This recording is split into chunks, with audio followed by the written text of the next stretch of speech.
Anwar, the untold story. More like, why the are you telling us this story? Hey everyone, I'm Sidhart and today I'm going to be reviewing Anwar, the untold story.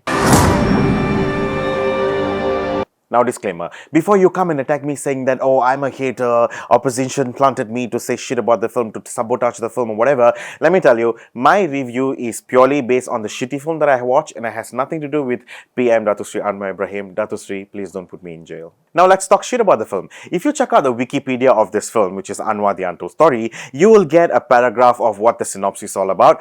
The synopsis is exactly what the film is all about. You know, it has nothing more or nothing less. The screenplay of the film is there laid out to you in the Wikipedia itself. The film stars Farid Kamil playing Anwar Ibrahim, tells the ups and downs and struggles in the Malaysian political world, especially against corruption. Now, honest to God, the film started on a very good note, you know, where you see the police coming in, barging into Anwar's house, and people are demonstrating and people are fighting, and Anwar is getting arrested. Everything is really up to a really good start. And then you see the title, Anwar, the Untold Story. Everything that happened after the title card is fucking unbearable. Now, we were told from the beginning that this is a biopic. This is based on his life, you know, his political career and whatsoever. But this film doesn't let you forget for a second that Anwar Ibrahim fights against corruption. Like, we get it. That's what Reformasi is all about again and again. That's a good thing. We really support you. You want to fight corruption and all that. But do we need a film for us to be reminded of that Anwar Ibrahim is against corruption? Because that's his political career has always been about that. See, the number of times Anwar says Membanteras Raswa in this film, maybe this film should have been called Anwar Membanteras Raswa than Anwar, the Untold Story, because that's exactly what happened throughout the film. He keep on talking about corruption and corruption and corruption and corruption and corruption. Where is the drama? The script is so weak that you don't care about this character. You don't understand his pain. You don't understand his loss. You don't understand what he gave up to be at this position, because again and again, what they're trying to push with this film is just his idea and ideology when it comes to how to run a party, how to run a country, not about his interpersonal problems with other people, with his interpersonal problem with himself, trying to sort of accommodate his family, as at the same time trying to be the politician he's expected to be. We don't really go into that space. We keep talking about, oh, Anwar is against corruption. That's it. Now, when I heard that this film was being made, I was actually looking forward to his infamous court cases, you know, the allegations towards him. I really want to know what happens in that court trials, because those are the bits that we never really got to hear or see in his, you know, sort of life. When you're talking about his political career, whatever he has done, his work, right, that is all fine. You can find that somebody wrote article about it, somebody wrote book about it, you know, I mean, politicians, right, how different their life can be. But the court cases, that's what really interesting about his whole political career, where, you know, there were a lot of allegations against him. So I really thought the makers would actually take us to the court and show us how the trial went, how the witnesses, what did he testify, what did the witnesses say, you know, what was the evidences against him or with him, was it a fair trial, was it an unfair trial? But you get none of this. There were no court, you know, there were such a wasted opportunity. This film is definitely a wasted opportunity, because you see, you already have the story, the subject is there, subject matter is really bloody interesting, and you have the whole world following this subject matter, you know, like everybody knew about these court cases. So it's easily something that you can make a film out of it. Everything was shown in this film was solely to portray that Anwar Ibrahim is such an unbreakable force, like nothing can change his mind when it comes to running a clean government, when it comes to a non-corrupted government, if that's the word. Also, nothing is risky in this film. Everything is carefully crafted. Everything was just crafted to make him look like, wow, politicians like this exist? We really want him in our government. Yes, that's what the film is all about. Another major shitty part of the film is their dialogues and the delivery of it. See, the dialogues, of course, written in Malay language, because it's happening in Malaysia, in Penang, in KL or whatsoever, right? So it's written in Malay language, but it's being said, it's being spoken, it's being acted out by actors who are clearly not comfortable with the language. You know, obviously they're all Indonesian actors. Most of them are, except for Farid Kamil and Hasnul Rahmat. Everybody else, they are Indonesian actors, right? So they are not speaking in Indonesian accent, as at the same time they're not speaking in Malaysian accent. So Malay accent, no, Malaysian accent. So they're trying to be somewhere in the middle, like Indonesians trying so hard to be Malay. So it sits at the very weird position in the middle. So you're like, huh? What? Like, for example, Acha playing Wan Aziza, there are parts where she does convince you that, okay, she could be Malaysian because she sounds Malaysian to a certain extent. But there are scenes where she does go into that Indonesian accents that you feel like at one point you're watching TV Tiga, at one point you're watching Sinetron. You know, it's like, it's a weird shift that keeps happening. So clearly, the directors have not given a clear about how the actors are going to sound like, because the sole focus has always been Farid Kamil throughout and throughout this film. Even the way the actors say their dialogues, everything feels so carefully written, everything feels so like three people have proofread this dialogue so that everything sounds proper and correct on screen, which is why everything they say sounds like a narrative. It sounds like a voiceover. It doesn't sound like a conversational language that exists between two actors. There is this one scene, particularly, where Farid Kamil is seen sitting at Permatang Power Pulau Pinang with his family, you know, where they're having breakfast or something of the sort, where every single actor, I assume most of them are Indonesian, trying so hard to be Penangai. Like, for his father says like a lot of things, like he says long and lengthy dialogues in Bahasa Melayu baku, and then he just add the word bagoy to make it a lot more Penang. As a Penangai, I give you E for effort.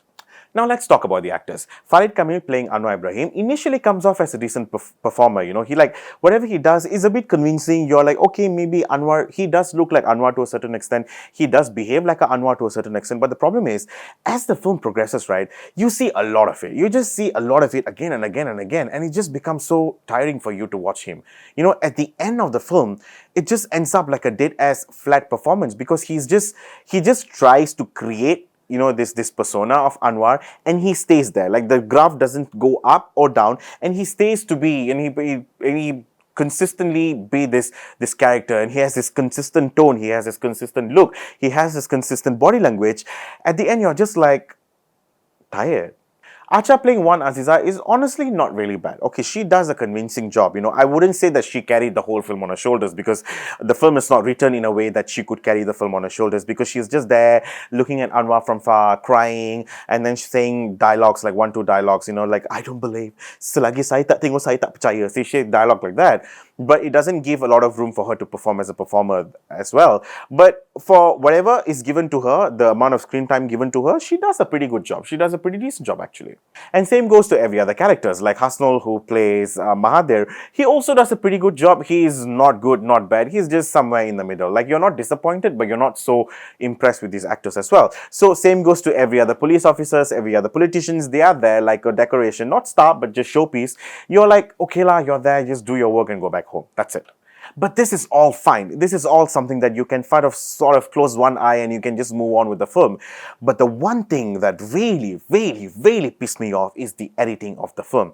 Now, this is probably one of the worst film editing I have ever seen in my entire life. The problem is, it's choppy, it's rushed, and they cut in a way that when you're trying to really feel a scene, like, for example, when Anwar is in jail and he's really, you know, he's trying to, you know, sort of sink everything in that, okay, this is his life, he's in jail, he's, you know, he can't get out of it.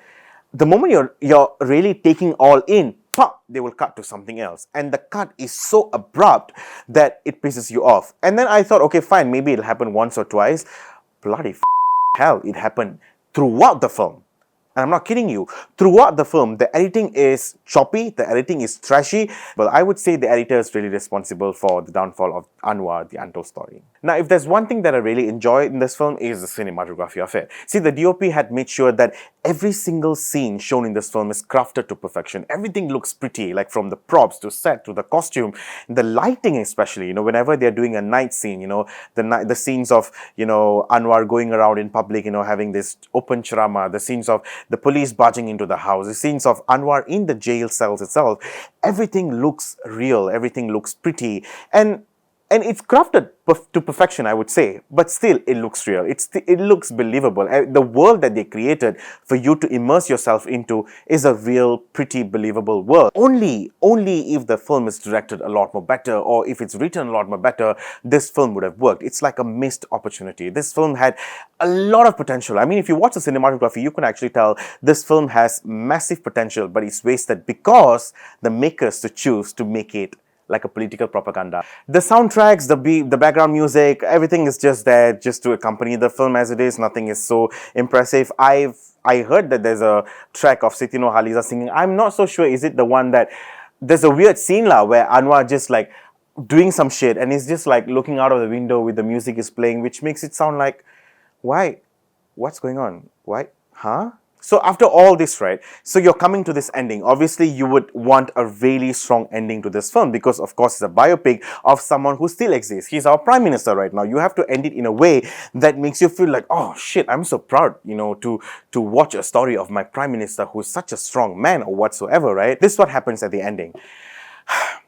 Anwar, from his jail cell, the police will transfer him to the court. Okay, and that's where the famous picture of Anwar, pop, they click the picture, the films end there. And then they sort of dissolve it with the real picture, and then they put sort of, oh, this picture is taken by this journalist from this blah blah blah blah. Anwar is now the 10th Prime Minister of Malaysia. Yeah, thank God you let us know, otherwise we wouldn't know that he's the Prime Minister. So all in all, Anwar the Untold Story is a film that you actually can watch, a decent watch for the cinematography of it, for the look of it, for the world that they have created. But as far as the storytelling, the narrative, the performance is concerned, there's nothing to look forward here. It's basically a terrible propaganda film that wasn't even executed properly. So on the scale of 1 to 10, Anwar the Untold Story is, this whole film could have been a PDF memo. There's no need to make a movie out of it. Watch it if you want to. Thank you for watching the video. If you would like to watch more reviews and podcasts and a lot more fun stuff, we are KAYPOH on all platforms.